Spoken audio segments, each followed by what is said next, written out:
नागपुरात हिवाळी अधिवेशन होण्यापूर्वी मोठ्या प्रमाणात जे आहे ते काम दुरुस्तीचं केलं जातं। त्यामध्ये खरं तर मंत्र्यांचे जे बंगले असतात त्याचा समावेश असतो।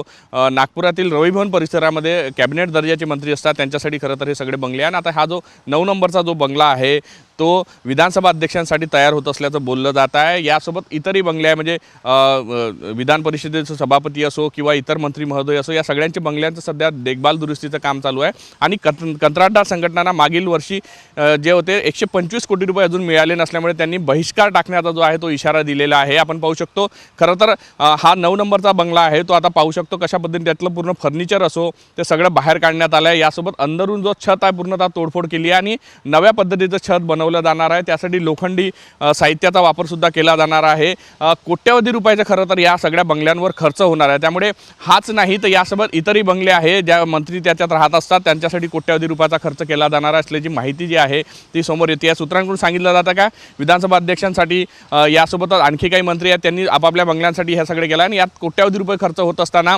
कंत्राटदार संघटनेचे पैसे मिळाले नाही आणि त्यामुळे त्यांनी काम बंद करण्याचा जो इशारा दिलेला आहे।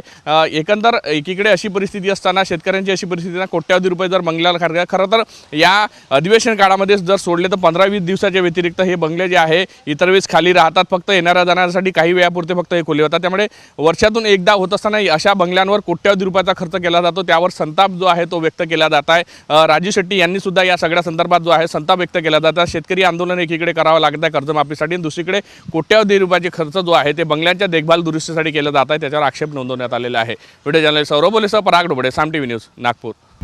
आता isakal.com आहे देशातील नंबर 1 ची मराठी न्यूज वेबसाईट। प्रत्येक अपडेटसाठी isakal.com ला नक्की भेट द्या।